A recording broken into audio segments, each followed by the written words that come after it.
acordo com a lei de locação, o valor do aluguel das sublocações não pode ultrapassar o valor estabelecido na locação original. Além disso, nas habitações coletivas multifamiliares, a soma total dos aluguéis não pode exceder ao dobro do valor estabelecido na locação original. Caso essas regras sejam desrespeitadas, o locatário tem o direito de reduzir o aluguel para se adequar aos limites estabelecidos. Essa proteção garante uma relação justa entre as partes e impede práticas abusivas. Nos imóveis unifamiliares, o aluguel não pode ser superior ao valor da locação. Com isso, o inquilino não terá grande interesse econômico na sublocação. O que ele conseguirá, no máximo, é reduzir suas despesas com o aluguel ou até mesmo deixar de pagá-lo, na medida em que o que recebe do sublocatário é o mesmo que terá que pagar ao locador. Não haverá um plus a tornar a sublocação tentadora, pois nesses casos de habitações unifamiliares, apenas é um repasse da locação, pois nesses casos de sublocação para uma única família, não terá muito interesse econômico, porque é apenas um repasse da locação, pois não pode cobrar além do valor da locação. Isso no caso de alugar para uma única família. Nas habitações coletivas multifamiliares,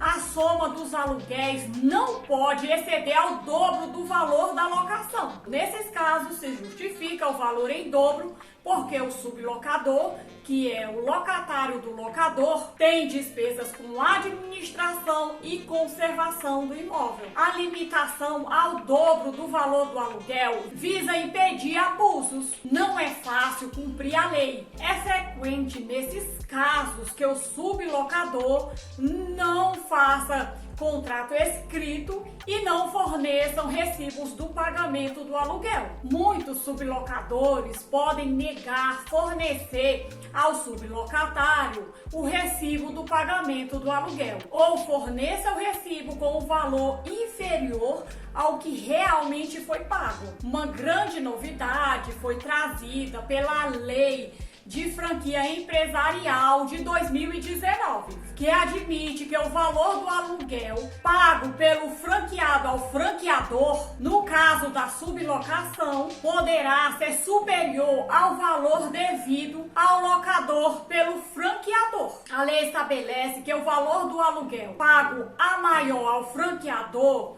não implica excessiva onerosidade e que é garantida a manutenção do equilíbrio econômico-financeiro da sublocação na vigência do contrato de franquia. Como se vê, a regra da lei colide de frente com a lei inquilinária, mas deve ser aplicada em homenagem ao princípio da especialidade. O princípio da especialidade diz que os dois sistemas podem conviver. O sublocatário passa a ter interesse direto no controle dos aluguéis da locação, inclusive exigindo o fornecimento correto dos recibos. Se o locatário examinar que o valor pago ao sublocador ultrapassa ao valor pago ao locador, nos casos de habitação unifamiliar, ou o dobro nos casos de locação multifamiliar, pode o sublocatário reduzir o aluguel até o limite legal. Diante da recusa do sublocador em receber o aluguel reduzido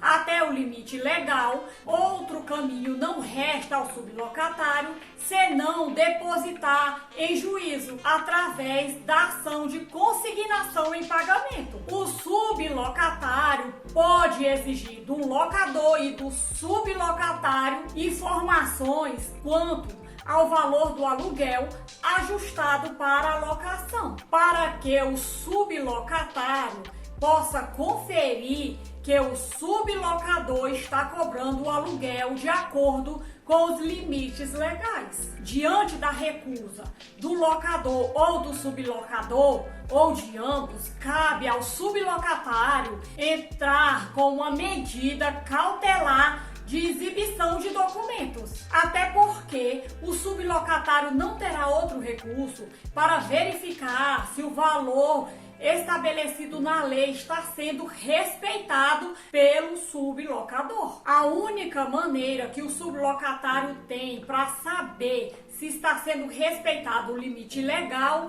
é examinando o valor pago pelo sublocador ao locador. Como o novo Código Civil alterou o sistema de tutela cautelar que existia no passado, surgiu a chamada tutela provisória, que se subdivide em tutela de urgência e tutela de evidência. A tutela pode ser requerida em caráter antecedente ou incidental. Incidental significa que tem caráter acessório, secundário. Antecedente significa que já aconteceu. Assim, surgem duas opções para o sublocatário: para a exibição do contrato de locação ou o comprovante de pagamento dos aluguéis, ou documentos que comprovem os valores dos aluguéis pagos pelo locatário. Na primeira opção, o sublocatário pode pedir a exibição de documentos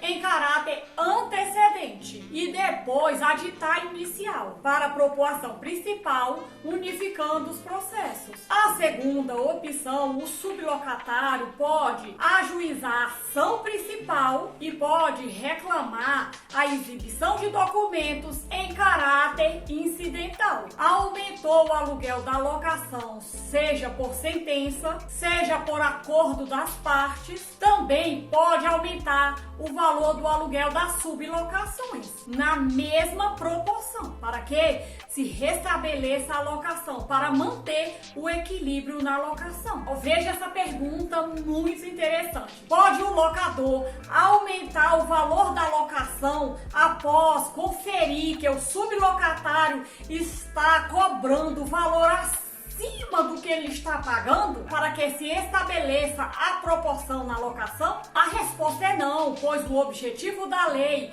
é favorecer o sublocatário, reduzindo o aluguel do sublocatário, e não o locador aumentar o aluguel. Outra questão de difícil solução é quando são vários sublocatários em habitações coletivas e só um deles ingressar com a ação, pleiteando a redução do seu aluguel. A pergunta é o seguinte: deve o juiz reduzir somente o aluguel do autor da ação para que se restabeleça a proporção, ou deve reduzir proporcionalmente o valor do aluguel de todos os outros sublocatários? Se não houver pluralidade de partes, só o autor será beneficiado com a sentença, pois nesse caso a pluralidade de partes é obrigatória. Se não tiver a pluralidade de partes, se todos os sublocatários não estiverem reunidos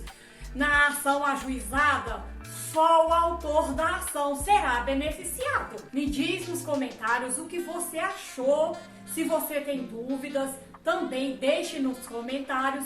Vou deixar para você uns salmos para abençoar sua vida. Senhor, muitos são os meus adversários, muitos se rebelam contra mim. São muitos os que dizem ao meu respeito: Deus nunca o salvará. Mas tu, Senhor, és o escudo que me protege, és a minha glória e me fazes andar de cabeça erguida. Ao Senhor clamo em alta voz, e do seu santo monte ele me responde. Eu me deito e durmo, torno a acordar, porque é o Senhor que me sustém. Não me assustam os milhares que me cercam. Levanta-te, Senhor, salva-me, Deus meu. Quebra o queixo de todos os meus inimigos, arrebenta os dentes dos ímpios.